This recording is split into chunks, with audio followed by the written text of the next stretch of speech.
ஒரு போர் சிப்ஸ் பேக்கெட்டோட கலரை எல்லாம் மாற்றும்னு நம்ம எதிர்பார்த்துருக்கோமா? இல்லை ஒரு நாட்டோட பிரதமர் தான் வந்து நீங்கள் கோல்டு கொஞ்ச நாளைக்கு வாங்காமல் இருங்க, ஒர்க் ஃப்ரம் ஹோம்க்கு பழகிக்கங்க, இந்த மாதிரியெல்லாம் ஒரு அறிவிப்பு கொடுப்பாருன்னு நம்ம எதிர்பார்த்துருக்கோமா? இந்த ஈரான் vs யூஎஸ் போர் வந்து நாட்டு மக்கள்கிட்ட என்ன மாதிரியான மாற்றங்கள்லாம் கொண்டு வந்திருக்கு, பல நாடுகளில் என்ன மாதிரியான அறிவிப்புகள்லாம் கொடுத்துருக்காங்க அப்படிங்கிறத பற்றி தான் இந்த வீடியோ பார்க்க போகிறோம். அதுக்கு முன்னாடி நம்ம சேனலை யாராவது சப்ஸ்கிரைப் பண்ணாமல் இருக்கீங்கன்னா தயவுசெய்து சப்ஸ்கிரைப் பண்ணிக்கோங்க. முதல்ல நம்ம ஒன்று புரிஞ்சுக்கணும், இது வந்து வெறும் ஈரான் vs யூஎஸ் வார் மட்டும் இல்லை ஒரு மிடில் ஈஸ்ட் வார் மட்டும் நம்ம நினச்சி ஓரமாக இருந்துட முடியாது. அதோட தாக்கம் வந்து petrol, food, transport, gold, work culture, இப்படி எல்லா இடத்துலையுமே அதோட தாக்கம்ங்கிறது இருக்க தான் செய்யுது. இப்போ ஈரான் அமைஞ்சிருக்கிற பகுதிங்கிறது ஒரு சாதாரண இடம் இல்லை. பிகாஸ் அது வந்து ஸ்ட்ரெயிட் ஆஃப் ஹார்மஸ் பக்கத்தில், அந்த பகுதிக்கு பக்கத்தில் தான் இருக்குது. அந்த ஸ்ட்ரெயிட் ஆஃப் ஹார்மஸ்ங்கிறது தான் வந்து கிட்டத்தட்ட உலகத்தில் இருக்கக்கூடிய பல கண்ட்ரீஸ்க்கு 20% ஆஃப் ஃபியூயல் அந்த வழியில் தான் டிரான்ஸ்போர்ட் ஆகுது. இப்போ அங்கே ஏதாவது ஒரு பாதிப்பு அப்படின்னா இந்த உலக நாடுகளுக்கெல்லாம் போகக்கூடிய பெட்ரோல் பாதை அப்படிங்கிறது பாதிக்கப்பட்டுச்சுன்னா அங்கே பெட்ரோல் தட்டுப்பாடோ இல்லை பெட்ரோலுக்கான பற்றாக்குறை ஏற்படும். அந்த பெட்ரோல் பற்றாக்குறை ஏற்படும் போது ஆட்டோமேட்டிக்காக எல்லா இடத்துலையுமே விலைவாசிங்கிறது உயரும். ஏன்னா இப்போ பெட்ரோல் நமக்கு தட்டுப்பாடு ஏற்படுதுன்ற பட்சத்தில் ஆட்டோமேட்டிக்காக பெட்ரோல் விலை ஏறும். பெட்ரோல் விலை ஏறுதுன்னா ஆட்டோமேட்டிக்காக டிரான்ஸ்போர்ட்டோட விஷயங்கள் ஹை ஆகும். அப்போ ஃபுட்டுலேருந்து எல்லாத்தோட ப்ரைஸும் இன்க்ரீஸ் ஆகும், இம்போர்ட் அண்ட் எக்ஸ்போர்ட் விஷயம் ஸ்லோ ஆகும். அதனால் கம்பெனிஸ் வந்து அஃபெக்ட் ஆகும். அந்த அடிப்படையில் இப்போ இந்த ஸ்ட்ரெயிட் ஆஃப் ஹார்மஸில் இன்னமும் பிரச்சனை போய்கிட்டே இருக்குது. இன்னைக்கு ப்ரெசன்ட் சுச்சுவேஷனில் கூட இன்னைக்கு காலையில் நியூஸ் படி ட்ரம்ப் அவர்கள் வந்து இந்த பேச்சுவார்த்தை, சமாதான பேச்சுவார்த்தைங்கிறது இன்னும் சரியாக உடன்படலை, தோல்வி மாதிரி தான் இருக்குன்ற மாதிரி ஒரு அறிவிப்பு வந்திருக்கு. ஸோ இதே நிலைமை நீடிக்கிற பட்சத்தில் பெட்ரோல் கண்டிப்பாக பற்றாக்குறை ஏற்படும். அதனால் இப்போ எல்லா கண்ட்ரீஸுமே ஃபியூயல் சேவிங் மோடுக்கு போயிருக்காங்க. இந்த வாரோட இம்பாக்டை பற்றி முதல்ல ஓப்பனாக அக்னாலேஜ் பண்ண பெரிய கண்ட்ரியில் இந்தியாவும் ஒன்று. இந்திய பிரதமர் நரேந்திர மோடி அவர்கள் வந்து மக்கள்கிட்ட சில அன்யூஷுவல் ரெக்வஸ்ட்லாம் வச்சார். அதாவது ஒர்க் ஃப்ரம் ஹோமுக்கு பழகிக்கோங்க, இனிமேல் கார் பூலிங் பண்ணுங்க. அதாவது கார் பூலிங் என்னன்னா, இப்போ ஒரு எக்ஸாம்பிளுக்கு ஒரு தூரத்துக்கு நம்ம இங்கேருந்து போகிறோம் அப்படின்னா ஒரு லாங் டிஸ்டன்ஸ் ட்ராவல், அதுக்கு ஒருத்தர் ஒரு கார்னு பயன்படுத்தாமல் ஒரு 2-3 பேரை சேர்த்துக்கிட்டு முடிஞ்ச அளவுக்கு பெட்ரோல் ஃபியூயலை கம்மி பண்ணுங்க அப்படிங்கிற மாதிரியான நோக்கத்தில் ஒரு விஷயம் சொன்னார். அடுத்து வந்து கோல்டு ஒரு வருஷத்துக்கு வாங்காதீங்க அப்படின்ற மாதிரி அறிவிப்பு கொடுத்துருக்காரு. அப்புறம் ஃபாரின் டிராவல் அவாய்ட் பண்ணுங்க, பப்ளிக் டிரான்ஸ்போர்ட்ஸை யூஸ் பண்ணுங்க இப்படின்ற மாதிரியான விஷயங்கள்லாம் சொல்லியிருக்காங்க. பிகாஸ் இந்தியா வந்து க்ரூட் ஆயிலை அதிகமாக டிபெண்ட் பண்ணியிருக்கு. இப்போ க்ரூட் ஆயிலோட பர்ச்சேஸ் பண்ணணும் அப்படின்னா நம்ம அதிக லெவலில் டாலர் யூஸ் பண்ணணும். அப்படி அதிக லெவலில் டாலர்ஸ் நம்ம யூஸ் பண்ணோம்னா டாலர் அவுட்ஃப்ளோங்கிறது அதிகமாகும். அது என்ன டாலர் அவுட்ஃப்ளோ அப்படின்னா, இன்னும் கொஞ்சம் கிளியராக புரியுற மாதிரி சொல்லணும்னா, இப்போ எக்ஸாம்பிளுக்கு இப்போ இந்தியா வந்து பெட்ரோலியம் சம்மந்தப்பட்ட க்ரூட் ஆயில் அதெல்லாம் ஃபாரின் கண்ட்ரிஸான சவுதி, யுஏஇ, ரஷ்யா போன்ற நாடுகள்கிட்ட இருந்து தான் வாங்குது. இப்படி உலக அளவில் ட்ரேட் பண்ணும்போது நம்மளோட இந்திய ரூபாய்களை வச்சு நம்மளால ட்ரேட் பண்ண முடியாது. உலக அளவில் ட்ரேட் பண்ணும்போது டாலர்ஸை வச்சு தான் நம்மளால ட்ரேட் பண்ண முடியும். ஒரு எக்ஸாம்பிளுக்கு சொல்லணும்னா, முன்னாடிலாம் ஒரு பேரல் ஆயில் வந்து $70 இருந்துச்சுன்னு வச்சுக்கோங்க. முன்ன ஒரு 100 பேரல் ஆயில் வாங்கணும்னா நமக்கு வந்து $7,000 இருந்துச்சு. இப்போ இந்த ஸ்ட்ரெயிட் ஆஃப் ஹார்மஸ்ல நடக்கிற இந்த பிரச்சனையினால இப்போ பிரசன்ட்ல ஒரு பேரல் ஆயிலுங்கிறது வந்து $120 இருக்கு. இப்போ அதே 100 பேரல் வாங்கணும் அப்படின்னா இப்போ $12,000 ஆயிடுச்சு. கிட்டத்தட்ட $5,000 இன்க்ரீஸ் ஆயிருக்கு. ஃபார் எக்ஸாம்பிளுக்கு இந்த ஒரு சின்ன எக்ஸாம்பிள்லேயே நம்ம $5,000 கொடுக்க வேண்டியது இருக்குன்னா, அப்போ பெரிய லெவலில் பர்ச்சேஸ் நம்ம பண்ணும்போது இந்தியா அதிக லெவலான டாலர்ஸை கொடுத்து தான் பர்ச்சேஸ் பண்ண வேண்டியிருக்கும். அதனால இந்தியன் பெட்ரோலியம் கம்பெனிஸ்லாம் மார்க்கெட்ல டாலர்ஸை வாங்க ஆரம்பிப்பாங்க. ஆர்பிஐ வந்து ரிசர்வ்ல இருக்கக்கூடிய டாலர்ஸை யூஸ் பண்ண வேண்டிய சூழல் வரும். அதனால டாலர்ஸோட டிமாண்ட் வரும். இதுதான் டாலர் அவுட்ஃப்ளோ அப்படின்னு சொல்றாங்க. இந்திய பெட்ரோலியம் கம்பெனிஸ் வந்து மார்க்கெட்ல அதிகமாக டாலர்ஸ்க்கு ரெக்வஸ்ட் பண்ணும். ஆர்பிஐயும் தங்கிட்ட இருக்க ரிசர்வ்ல இருக்கக்கூடிய டாலர்ஸை ஃப்ளோல விட வேண்டிய சூழல் ஏற்படும். இதை தான் டாலர் அவுட்ஃப்ளோன்னு சொல்றாங்க. இன்னொரு கிளியரா எக்ஸாம்பிளா சொல்லணும்னா, இப்போ டாலர் அவுட்ஃப்ளோ ஆக என்ன ஆகும்னா, நான் முன்னே சொன்ன மாதிரி டாலருக்கு நிகரான ரூபாய் மதிப்புங்கிறது ரொம்ப குறையும். ஒரு எக்ஸாம்பிளுக்கு முன்ன வந்து ஒரு டாலருங்கிறது 83 84 இருந்துச்சு. பட் இப்போ பிரசன்ட் சுச்சுவேஷன்லாம் பார்த்தீங்கன்னா ஒரு டாலர் வந்து $94 வரைக்கும் மதிப்பு போயிட்டு இருக்கு. இன்னும் கொஞ்சம் புரியுற மாதிரி சொல்லணும் அப்படின்னா, இந்தியன் பெட்ரோலியம் கம்பெனிஸாக இருக்கக்கூடிய பாரத் பெட்ரோலியம், ஹெச்பிசிஎல் போன்ற கம்பெனிஸ்லாம் வந்து பெட்ரோல் வாங்கணும்னா டாலர்ஸில் தான் வாங்க முடியும். ஆனால் நேச்சுரலாகவே அவங்ககிட்ட டாலர்ஸ் இருக்காது. அப்போ அவங்க என்ன பண்ணுவாங்கன்னா, டாலர்ஸ்க்காக போய் ஒன்று பேங்க்லேயோ இல்லை அதுக்கான கரன்சி மார்க்கெட்லேயோ போய் கேட்பாங்க. ஃபார் எக்ஸாம்பிள், இப்போ ஒரு கம்பெனிக்கு $1 பில்லியன் தேவைப்படுது அப்படின்னா அவங்க போய் மார்க்கெட்டில் இந்தாங்க $1 பில்லியன் பணம் வச்சுக்கோங்க, இதுக்கு நிகரான டாலர் மதிப்பை கொடுங்கன்னு கேட்பாங்க. அப்போது ஆர்பிஐ ரிசர்வ் ஏன் யூஸ் ஆகும் அப்படின்னா, இந்தியாவில் திடீர்னு சடனாக எல்லாரும் போய் டாலர்ஸ் பர்ச்சேஸ் பண்ண ஆரம்பிக்கிறாங்க அப்படின்னா அந்த டாலருக்கான ஷார்ட்டேஜ் கண்டிப்பாக நடக்கும். அந்த டாலரோட ஷார்ட்டேஜ் நடக்கும்போது ஆர்பிஐ தங்கிட்ட ரிசர்வ்ல இருக்கக்கூடிய டாலர்ஸை ஃப்ளோவில் விடும். இதை தான் வந்து டாலர் அவுட் ஃப்ளோ அப்படின்னு சொன்னோம். கோல்டு இம்போர்ட் பண்ணுறது கூட இந்தியாவுக்கு ஒரு பெரிய எக்ஸ்பென்ஸ் தான். அதனால தான் பிரதமர் அவர்கள் வந்து இன்னொரு ஓராண்டு காலத்துக்கு கோல்டு வாங்க வேணாம் அப்படின்னு சொல்லியிருக்காங்க. ஏன்னா கிட்டத்தட்ட நம்ம எப்படி பெட்ரோல் ப்ராடக்ட்ஸை வந்து டாலரில் கொடுத்து பர்ச்சேஸ் பண்ணுறோமோ அதே மாதிரி தான் கோல்டையும் நம்ம டாலர்ஸில் தான் பர்ச்சேஸ் பண்ணணும். ஸோ ஆப்வியஸாக அதுக்கு சொன்ன எல்லா விஷயமும் கோல்டுக்கும் பொருந்தும். கடந்த ஒரு 10 நாட்களாகவே இந்த போரோட தாக்கத்தை இந்தியா டைரெக்டாக ரொம்ப ஸ்ட்ராங்காக ஃபீல் பண்ண ஆரம்பிச்சிருச்சு. பிகாஸ் அந்த 10 நாளைக்கு முன்னாடியே கேஸ் விஷயத்தில் நம்ம ஆல்ரெடி அதுக்கான அஃபெக்ட் ஆகிட்டோம். கேஸ் பற்றாக்குறை ஏற்பட்டுச்சு, நிறைய ஹோட்டல்ஸ் இழுத்து மூடினாங்க.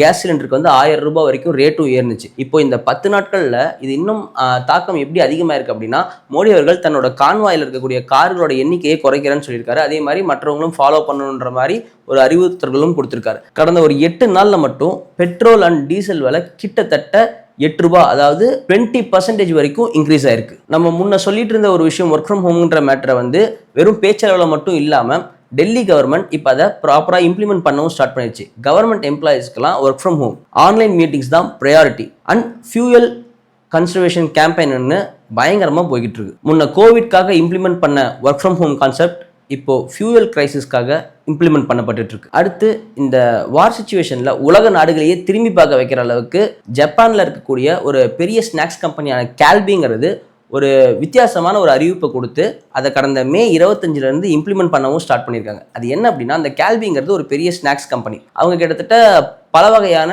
ப்ராடக்ட்ஸ் வந்து சேல் பண்ணுறாங்க. முக்கியமாக அந்த ஸ்நாக்ஸ் ஐட்டம்ஸ். அந்த ஸ்நாக்ஸோட பேக்கெட்ஸ் வந்து முன்னெல்லாம் கலர்ஃபுல்லாக இருக்கும். இப்போ டியூ டு திஸ் வார் சிச்சுவேஷனால அந்த பேக்கெட்ஸ் எல்லாம் மோனோக்ரோமாக மாற்றிருக்காங்க. அதாவது பிளாக் அண்ட் ஒயிட். கிட்டத்தட்ட அவரோட முக்கியமான ஒரு 14 ப்ராடக்ட்ஸ்க்கு வந்து பிளாக் அண்ட் ஒயிட்டில் மாற்றிருக்காங்க.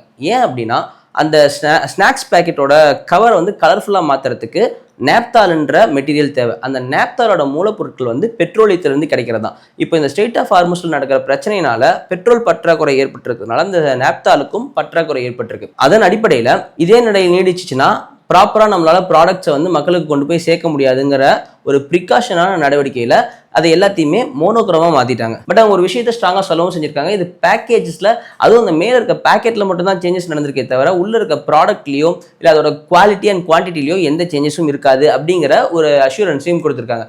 இப்போ இந்த ஒரு பேக்கெட்டோட கலர் மாறினதை வச்சு இப்போ நீங்களே யோசிச்சு பாருங்கள். இப்போ நம்மளோட ஊரில் திடீர்னு சில விஷயங்கள்லாம் ஒரு அன்யூஷுவலாக மாறுது அப்படின்னா மக்கள்கிட்ட ஒரு பீதி ஏற்படும். அந்த மாதிரி தான் அப்போ பெட்ரோல் அந்தளவுக்கு பற்றாக்குறை ஆயிடுச்சா? இவ்வளோ பெரிய ஃபேமஸான கம்பெனியை வந்து தன்னோட கலர்ஃபுல் பேக்கெட்லேருந்து மோனோக்ரோமுக்கு மாறுது அப்படின்னா ரொம்ப பெரிய சிக்கல் வரப்போகுது அப்படின்னு மக்கள்லாம் பேனிக் ஆகிட்டு இருக்கும்போது இதை சரி செய்யறதுக்காக அரசாங்கமே தானாக முன் வந்து இல்லை, நம்ம நாட்டில் நம்ம மக்களுக்கு தேவையான அளவு இல்லை, நேப்தாலுங்கிற கையிருப்புங்கிறது போதுமான அளவு இருக்குது, யாரும் பேனிக் ஆக வேண்டாம் அப்படின்னு மக்களை ஆறுதல் படுத்துறதுக்காக கவர்மெண்ட்டே முன் வந்து அறிவிப்பு கொடுத்துருந்தாலும் மக்கள் இன்னும் அந்த பயத்திலேருந்து அந்த தாக்கத்திலேருந்து வெளியே வராமல் தான் இருக்காங்க. அதோட தாக்கம்ங்கிறது ஒரு கன்ஸ்ட்ரக்ஷன் கம்பெனிஸ்லேருந்து ஒரு food product and plastic materials வரைக்குமே அதோட தாக்கம்ங்கிறது இருக்க தான் செய்யுது. ஒரு போர்னா வெறும் குண்டு வெடிப்பு, துப்பாக்கி சூடு மட்டும் இல்லை, உலக ஃபுட் சப்ளை செயின்லேருந்து day to day life activity வரைக்கும் எப்படி அது பாதிக்குங்கிறதுக்கு ஒரு ரியல் டைம் எக்ஸாம்பிளாக இந்த இன்சிடென்ட் அமைஞ்சிருக்கு. அதை தாண்டி ஜப்பானும் தன்னோட பெட்ரோலியம் ப்ராடக்ட்ஸ்க்காக மிடில் ஈஸ்ட் கண்ட்ரியே தான் நம்பியிருக்கு. இப்போது யூஎஸ் கிட்ட இருந்து பர்ச்சேஸ் பண்ணலாமா அப்படின்னு ட்ரை பண்ணிட்டு இருக்கிறதாகவும், இல்லை ஆல்டர்னேட் சப்ளைஸை ஃபைன் பண்ணலாமா அப்படிங்கிற ஒரு முடிவு எடுத்திருக்கிறதாகவும் தகவல் கிடைச்சிக்கிட்டு இருக்கு. இப்போ இவ்வளோ நேரம் நம்ம ப்ரெசன்ட் சிச்சுவேஷன்ஸ் பார்த்தோம். இது இப்போ தான் புதுசாக நடக்குதா அப்படின்னா கிட்டத்தட்ட இதுக்கு சிமிலரான விஷயங்கள் ஏற்கனவே நடந்திருக்கு.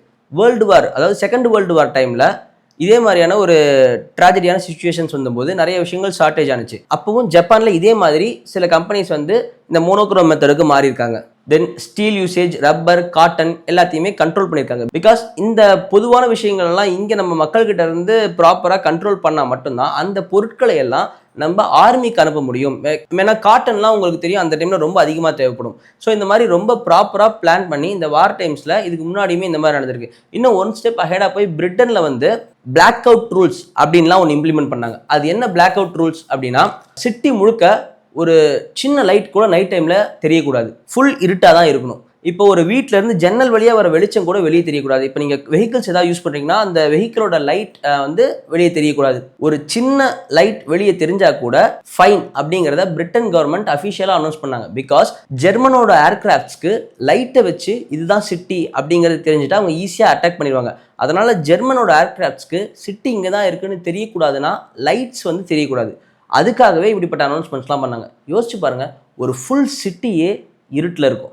ஆனால் இன்றைக்கி நம்ம ஒரு கொஞ்ச நேரம் கரண்ட் இல்லாமல் இருக்கோம், இல்லை லைட் இல்லாமல் இருக்கோம்னாலே ஒரு மாதிரி பல பேர் பேனிக் ஆகிடுறாங்க. அப்படி இருக்கவும் முடியறதில்ல. ஆனால் அந்த டைமில் வாலண்டியர் டார்க்னஸில் ஒரு சிட்டியே வாழ்ந்துருக்கு. ஆல்சோ ஜெர்மனி, பிரிட்டன், ஜப்பான்லாம் அந்த வேர்ல்டு வார் 2 டைமில் ரேஷனிங் மெத்தடை ஃபாலோ பண்ணியிருக்காங்க. சில இடங்களில் ரேஷன் கார்டு, சில இடங்களில் கூப்பன் இப்படிலாம் இருக்கும். அதாவது என்னென்னா, அந்த வார் டைமில் வந்து ஒவ்வொரு குடும்பங்களுக்கும் இவ்வளோ தான் ஒதுக்கப்பட்ட அளவுகளுக்கான ஃபுட்ஸ் தான் வந்து கொடுக்கணும் அப்படிங்கிற மாதிரியான வழிமுறைகள்லாம் வகுக்கப்பட்டுச்சு.